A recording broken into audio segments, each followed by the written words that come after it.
Every Monday in October, I'm going to teach you guys step by step a simple Halloween look that everyone can do. And as requested, today we're going to do a purge mask. This is great for Halloween costumes and it's really fun to do. Here are some of the materials you may need. Some are optional because not everyone has them and they aren't necessarily necessary. We're just going to start off with priming our face. This is important because it makes sure your makeup lasts. Then we're going to create a nice base with our favorite foundation. I'm using the Kat Von D one.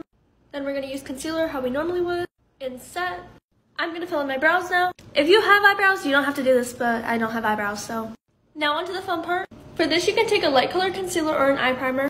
I truly want these videos to be as accessible to everyone as possible using everyday products, so we're going to use concealer because you don't need crazy products to have good looks. First, we're going to start by putting it up here and then blending it out. It doesn't have to be perfect. This concealer is just for pigmentation purposes. Don't set it. Grab your favorite bright colored eyeshadow and press that on. It helps if you pack it on heavy first. Now we blend the edges. Make sure it's still very pigmented and don't blend it out too much. This same process here. One X is done, now I'm going to do the other.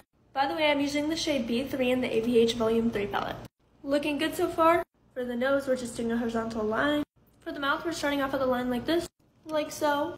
Then 3 lines right here, an X here, a little line, tiny X.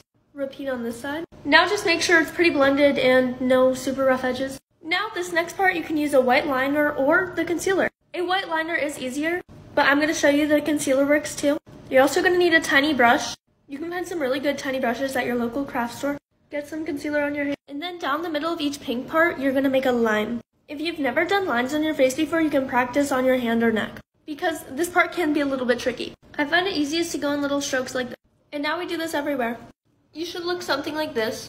If you're not happy with the opacity of your concealer, you can go over it again with another coat. You can also go in and set it with some white eyeshadow, which is what I'm going to do. The final touches can do a lot. So any spot where I got too much white eyeshadow, I'm just going to go back over it with the pink. A huge tip is to take an eyebrow brush and just go back over the edges. Now I'm going to add some lashes and mascara. The lashes are on. Now setting spray and your fave highlighter. Don't forget those inner corners. And guess what? You're done. Make sure to comment what Halloween look you guys want me to teach you next week.